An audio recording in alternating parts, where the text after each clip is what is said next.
Hey everyone, this is Mike from Comic Book Trove, back today with another Omnibus review, and this time round on the channel, having previously looked at the Fantastic Four by John Byrne Omnibus Volume 1. As promised, I will be moving on today to take a look at the Fantastic Four by John Byrne Omnibus Volume 2, and therefore covering the full run. So as I did with the first volume, I'm going to give an overview of this book, show it in a fair amount of detail, showcase it, give you an idea of what it's like, what the contents include, and of course sharing some of my thoughts on the material as well. So without any further ado, let's take a look at this book. Okay, so here we are with the Fantastic Four by John Byrne Omnibus Volume 2. Now, as is the case with the first volume, this is set to get reprinted again later in 2022, in December specifically, I think, for this volume. So barring any delays or issues with that, hopefully the release date won't change, and it should be available to pick up again by the end of the year. So maybe if you're interested in the look of this book as I take a look through it today, it'd be one to put on your radar and just keep an eye out for, just to see when that book releases, because you know, it is subject to change. But let's take a look at the book itself then. So we've got the standard variant cover here featuring the team lineup, and you'll see we have a new character in that lineup in this book. So we've got the She-Hulk, who steps in to cover for the Thing, who is absent from the team throughout much of the run of issues in here. Otherwise, it's the very similar design as the first book, so we've got the same generally plain spine design, which, like Volume 1, may change to that smaller text style with a reprint. Not 100% sure on that, but I wouldn't be surprised if it did. And on the back, we also have a cover gallery here, just showcasing the individual covers of the issues collected in the book. Down there at the bottom, you've got the full contents if you want to go ahead and pause, and feel free to take a look through that just to double check everything. But basically, it's the remainder of John Byrne's run on this series, plus a few little bonus stories as well thrown in here and there. Now, there's a lot to cover in this book. There's certainly a lot in here. It's a thicker book than Volume 1. So yeah, there's a lot to look through. I'll just quickly showcase the hardcover design. I mean, this previous printing, this was, very plain, not too much to it on the hardcover. Could be that they make it a little bit more interesting. Maybe put something on the back of the book, for example, on the reprint. We will see. But of course, fundamentally, you're going to be getting all the same content, and that's really the main thing here. So I just want to give a spoiler warning at this point, just as I start to look through the book, because I won't attempt to discuss everything or show everything off in total detail. But as always, I'll try to cover some key points and obviously show a lot of the artwork. So if you've not read this John Byrne run before, and you don't want to have anything spoiled for you at all, then just a fair warning that there will be some spoilery stuff throughout this review. Now, after the contents page there, we first get this little recap, which summarises a lot of what had happened in the first volume. So if you hadn't read that in a while, or maybe even not at all, if you just picked this book up, then you could familiarise yourself with that and, just recap all that stuff, which is quite nice to include that. But then we jump in, and the first thing we start off with is Alpha Flight issue 4. Now, Alpha Flight at this point, that was being written and drawn by John Byrne.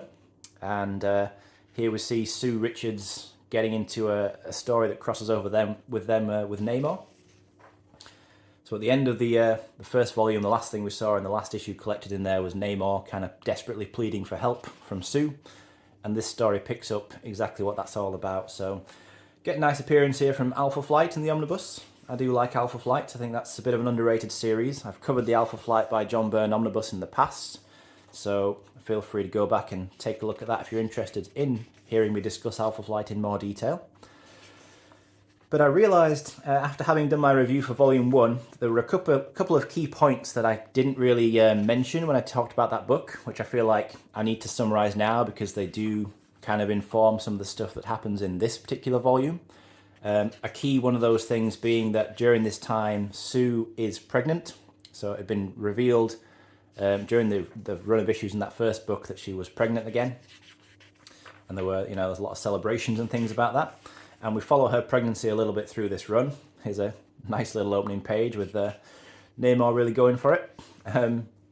Obviously that relationship, or that would-be romance between Sue and Namor, was something that dates way back to the early days of the Fantastic Four with Stan Lee and Jack Kirby. Also the costumes for the Fantastic Four had changed during that run. When they'd been in the negative zone, it was explained that due to the lengthy amount of time they spent in the negative zone, it actually changed the molecules of their costume. So their colour scheme of the costume changed a little bit to this dark blue and white design, which is not drastically different to the original design, but it was actually the first time that we'd seen the Fantastic Four costumes change since the very beginning of the series. So pretty cool trivia, and I actually do like the look of these costumes. I think it's really cool.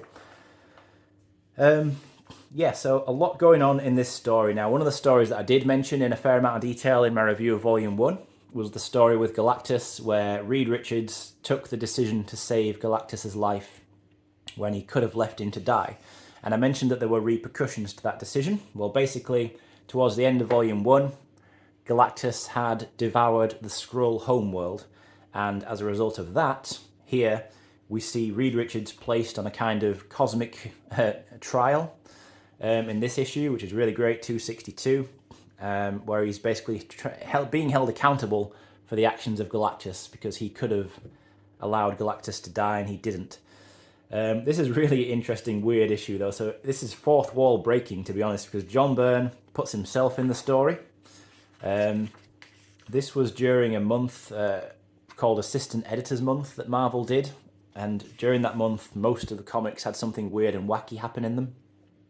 In this case it was John Byrne inserting himself into the story, with it being explained that within the comics world, within the Marvel Universe itself, John Byrne is chronicling the stories of the Fantastic Four, and that whole thing is a bit of a throwback to a joke that, again, Stan Lee and Jack Kirby had come up with originally in their run on the series, where they put themselves into a series and it was revealed that they were, in the Marvel Universe itself, they were writing the comics of the Fantastic Four.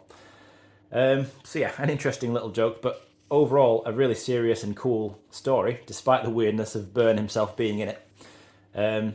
Because we get, Galactus himself appears, and there's this really cool idea on this page, which I think for the first time suggests that every different race in the universe perceives Galactus as having a different appearance. So we know Galactus is looking like this, but we see some other little panels here that show what Galactus looks like to other races, because he basically appears differently to everybody. You know, they see and perceive him based on their own biology and experiences and knowledge, etc. Which is a really cool little idea. But the ending of this, things get super cosmic and sci-fi in here. You know, I love it. It's when Eternity shows up and basically reveals to all of the people present that Galactus, as destructive a force as he is, and as reluctant as they might want to be to accept it, he is a necessary part of the natural order of things in the universe, and therefore he has to exist and do what he does. So because of that, everybody gains the cosmic understanding, Reed is let off the hook, and things carry on, you know. But what a story that is. It's really cool. You know, I'm not, as I said before, not really going to do justice to just summarizing some of these stories. You really have to read them and experience them, I think, to fully get the impact and see how effective they actually are. But really great stuff, honestly, throughout here. And as with first volume, just amazing artwork in here by John Byrne. You know, he's still writing and penciling and inking himself, I think, at this point. And it looks really great. You know, I can't really praise a lot of the artwork enough in here. Love this cover to 264, of course, being an homage of the classic Fantastic Four issue 1 cover.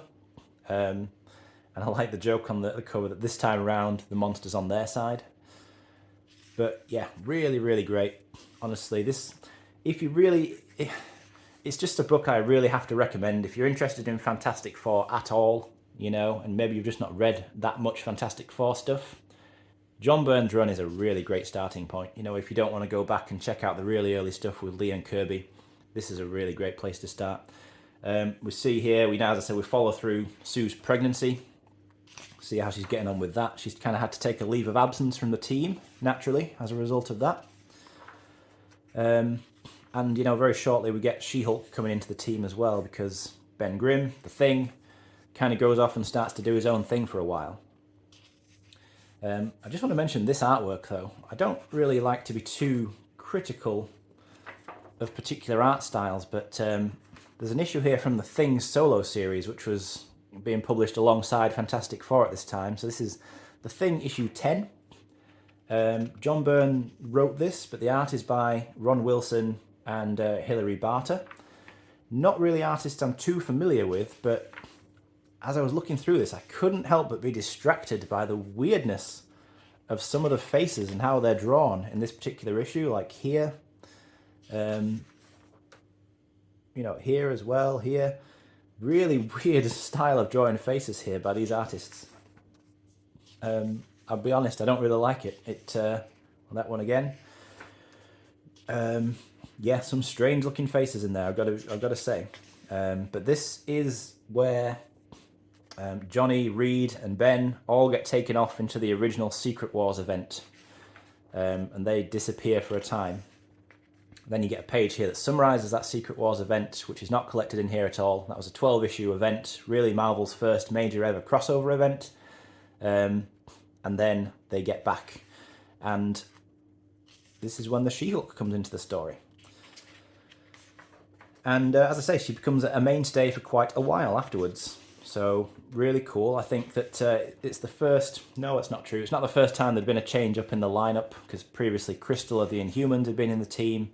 But I think this is a really great splash page as well. John Byrne, I've got to say that I think nobody's ever drawn She-Hulk better than John Byrne. You know, both in this series and then in Sensational She-Hulk, when of course he drew that series for her solo series. Byrne just draws a great She-Hulk, it's got to be said. My favourite version of the character, to be honest. Yeah, so the Thing is still around, but as I say, he starts to kind of fade away a little bit more and goes off and starts to do his own thing. The Thing doing his own thing. So from that point onwards, yeah, She-Hulk becomes a more prominent member of the team. And I like how Byrne writes her. She doesn't just immediately kind of slot right in and feel right at home in the team. She has her insecurities because, you know, the Fantastic Four are kind of like the premier superhero team of the Marvel Universe. So even though she's been an Avenger, somehow it feels like it's a bit more prestigious to be in the Fantastic Four to her. So she kind of struggles a little bit with insecurity as to whether or not she truly belongs in this team. But over time, she becomes much more comfortable with everything and starts to be a really good member of the team. But let's just backtrack a little bit, because this is a powerful issue here that I don't really want to skim over. So this is issue 267, and what happens here is, this is a really sad issue, got to be said. It deals with tragedy. So I mentioned that Sue was pregnant, and up to this point we follow her pregnancy through. Well, in this issue, basically, she falls ill, and Reed gathers together a lot of the great scientific minds of the Marvel Universe to try and work on a solution to help her and to heal her. It's discovered that she's ill because, I believe, of the extended period of time that the Fantastic Four spent in the negative zone, which runs through a few issues in Volume 1. They even bring in Doc Ock to try and assist, because, of course, Doc Ock is originally a genius scientist who had expertise in the field of radiation. So even though it's a risky move, given that he's a crazy supervillain, they bring him in, try to convince him to help, and it goes about as well as you'd expect, as you see from the panels here. But ultimately, Reed kind of forces him to just work with him. It's really kind of cool. He doesn't beat him in a fight. He just persuades him with his forceful personality in this case. But it all ends tragically on this final page. I like the black border that's used to highlight this particular panel. Sadly, yeah, we learn that Sue loses the baby, and obviously that's a huge tragedy for her, for Reed, for the team. We see the aftermath here with everybody trying to come to terms with it, and yeah, it's obviously a hugely sad moment, but I think it's handled well. I think it's you know, it's a very delicate subject, of course, but I think John Byrne tackles it really well with respect. And you know, we do get a fair amount of time devoted to the aftermath of that and people struggling to come to terms with it. But of course, things, you know, plenty of action follows as well as the stories continue to unfold and move on. Yeah, so you get a couple of annuals here which feature the Inhumans and the X-Men, I believe, guest appearing. These are pretty cool. Overall, I mean, there's not really any weak stories, I have to say, in the grand scheme of things, collected in either of these volumes. It really is one of those runs that's right up there in terms of maintaining a high quality pretty much from beginning to end. Got an issue here, I think, with Wyatt Wingfoot. Yeah, issue 269. So White Wingfoot we see here. Again, another character originally introduced in the Lee Kirby years. I really think John Byrne, you know, consistently, regularly paying tribute and homage to the Lee Kirby run, which clearly inspired him so much and which he enjoyed so much. And understandably so, because so many amazing ideas, fantastic ideas I should say really, came out of that Lee Kirby run. It really was a super creative time with some fantastic concepts coming out of their collaboration. And a lot of things, you know, which Byrne goes and draws on again to create his own stories here, and does a really, really great job. Got to be said, got to keep saying it because I can only emphasize it so much, but yeah, it's a run I hold in such high regard, I really do. And yeah, I say I think She-Hulk just fits really into this team, you know, as you read more and more of the stories with her kind of getting involved, it I don't know, it just seems like more of a seamless transition into her becoming a team member. She just feels more and more like she belongs, and I think that's a really cool aspect of this run. Also, we start to see the development, the further development, maybe I should say, of Sue, though. You know, after having to come to terms with the tragedy of the loss of the baby, she bounces back pretty strong from it, has to be said, and ultimately she becomes really the strongest character in the team as her powers are further developed by Byrne. He really explores the full extent of what she can do, more so I think than any creator had done so before. And it really starts to get emphasised as just how powerful she can really be, which is great to see. I also believe it's during this issue, can't remember the exact issue to be honest, but it's during here where she changes her name from Invisible Girl to Invisible Woman to kind of reflect that increase in power and capability.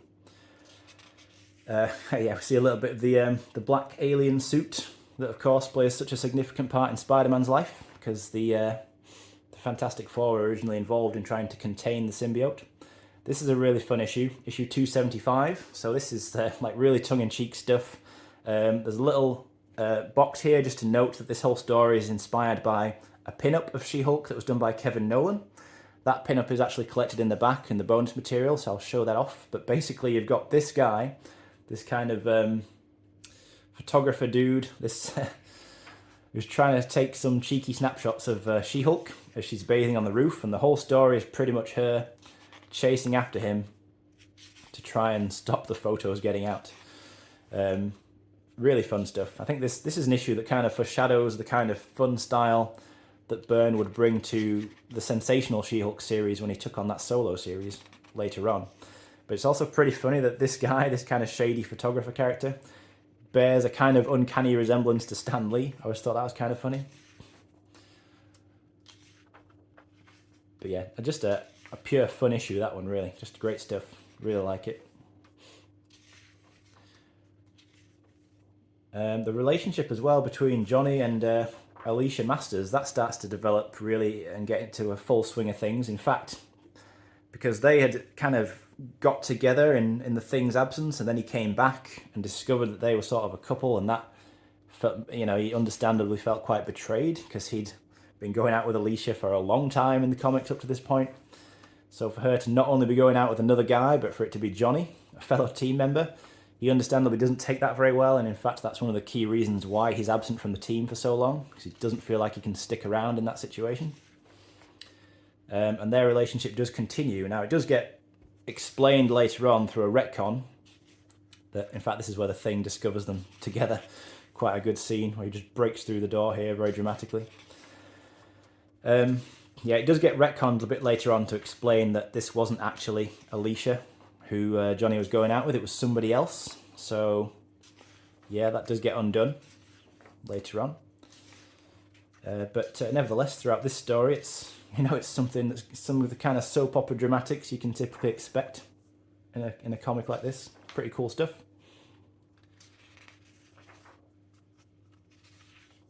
Just some really great stories, though, honestly. I have to recommend it. You know, if you've not read this run before, absolutely do yourself a favour and check it out. As I say, unless you really don't like the Fantastic Four or something. I will point out here that Johnny Storm gets just about the worst haircut in all of comics history. And that's kind of a little bit off-putting at times, but really just a minor detail. This is a story where Sue is kind of manipulated into becoming this Malice character. Really, yeah. Interesting stuff. Interesting costume design, to say the least.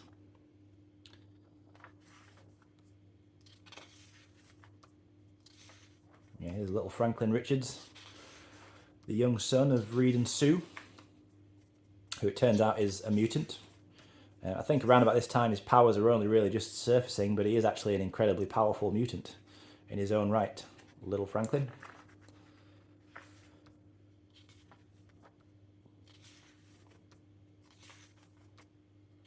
Great stuff throughout here though, honestly. It's such a highly recommended read. I keep saying it, I know, but this really is top quality. The series does start to cross over a little bit, as everything did with Secret Wars 2.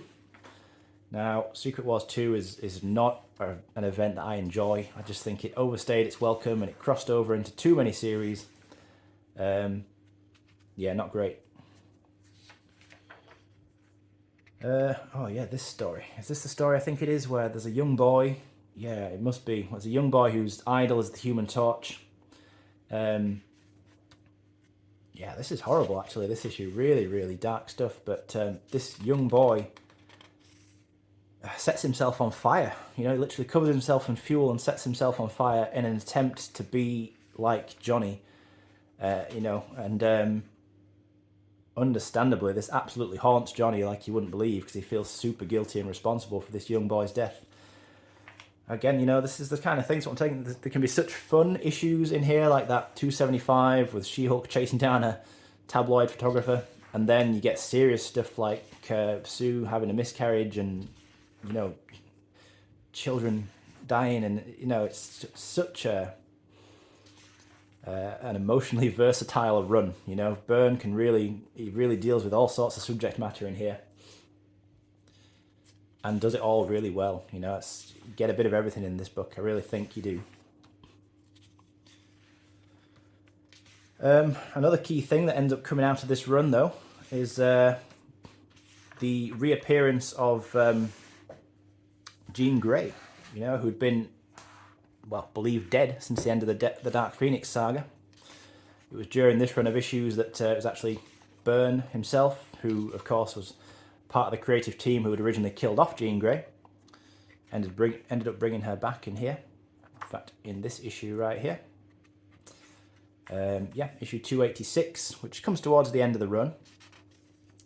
But yeah, in here is one of the biggest retcons of all time, really, I think, in my opinion, where it's turned out that when famously Jean Grey had seemingly become the Phoenix at the end of issue 101 in Uncanny X-Men, it's revealed here for the first time that everything that happened after that with the Phoenix and the Dark Phoenix was not the real Jean.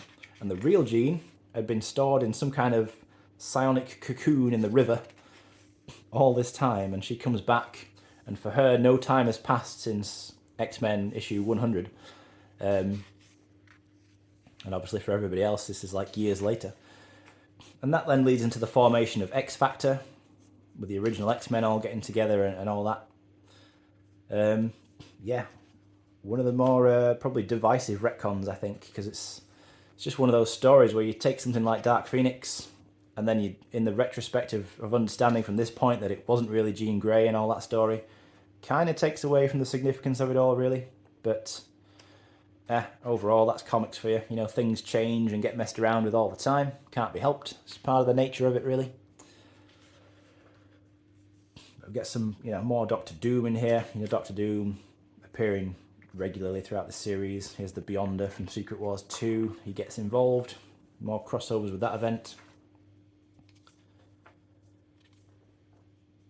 And then towards the end, there's another fun story where I think it's, you know, some of the teams, it's She-Hulk, Johnny, Sue, and Nick Fury all get taken back to the New York of 1936 in a wacky time travel story. You know, more classic sci-fi stuff in the Fantastic Four style by John Byrne.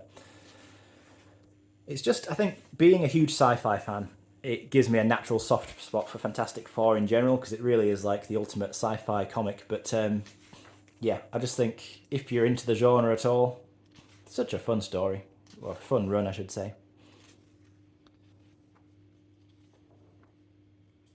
Definitely want to hear your thoughts though on this. I know I've already checked you, and asked what people thought of the first volume, and obviously this is just a continuation, but in here, for example, we've got, She-Hulk being in the Fantastic Four. That's maybe the most significant difference between volume 1 and 2. So would love to hear the thoughts of others as to what people think of her time in the team and just this run of stories in general. But I will point out that as we get to the very end of the run now, this is issue 294 and this book goes up to 295.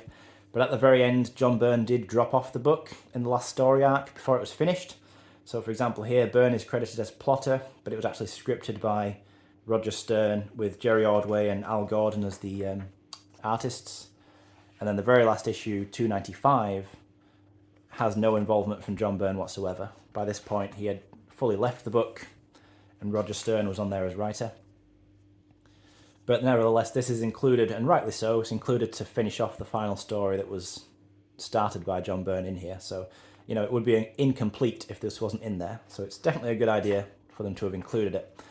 But then we get quite a significant chunk of maybe 100 pages or so in the back of bonus stuff, including this story, The Last Galactus story, as it was titled. Now this is something that John Byrne worked on, but never finished. So it is sadly incomplete. And what you get in here is as much of it as there ever was made. So it is a nice story to flick through, and there's some cool artwork in here. I think Terry Austin's inking Byrne again. But as I say, ultimately it isn't finished, so there is no ending to it. So it's something maybe you want to read through it, maybe you don't want to read through it knowing it doesn't actually end. I think I could understand both perspectives on that. There's also a what if story collected in here. What if the Fantastic Four had not gained their powers? And this is, I think, written and drawn by John Byrne as well. Yep. So, what if stories, they're usually pretty cool. Not my favourite things, to be honest, because I find that if I read it once, I never really feel compelled to reread any what if story. Even some of the better ones.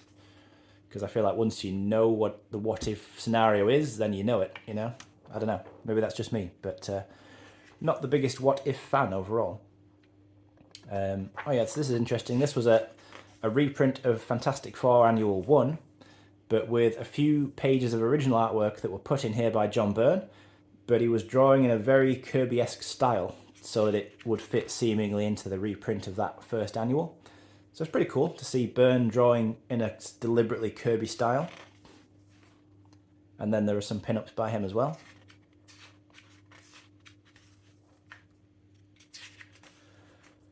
But yeah, there are a lot of bonuses and stuff in the back here, a lot of little extra stories and things like that.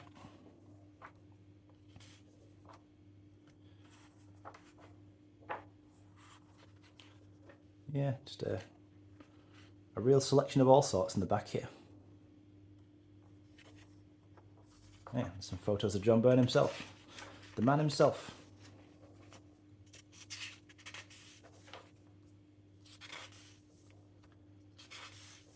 Get some interviews, maybe some pin-ups and things, character designs.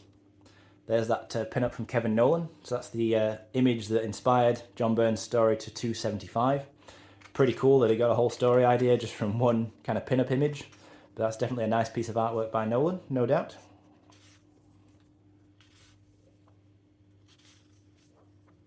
Yeah, just classic stuff. What more can I say? Something I highly, highly recommend, both this and Volume 1. Some of the best Fantastic Four comics that there's ever been, in my opinion. Really some of the best comics in general, to be honest, I think there's ever been, if I really think about it. But yeah, as always, happy to hear your thoughts. But that really is that. That's the Fantastic Four Omnibus by John Byrne, Volume 2. Now, Volumes 1 and 2, both covered on the channel. So if you haven't checked my review to Volume 1 already, feel free to go back and take a look at that one as well. But yeah, just to echo what I've already said a whole bunch of times, I just really enjoy this run. I think it's some of John Byrne's best ever work. And I highly recommend that you pick up the reprint of Volume 1 and 2 if you've thought, at any point during me looking through this book, if you've watched it through, that this looks pretty cool. Definitely recommend that you check it out, because I don't feel like I've been able to do it as much justice as it deserves. It really needs to be read to be appreciated. But that is that. Thanks as always for watching and sticking with me through this review. I appreciate that as always, and I'll be back again soon to discuss something else.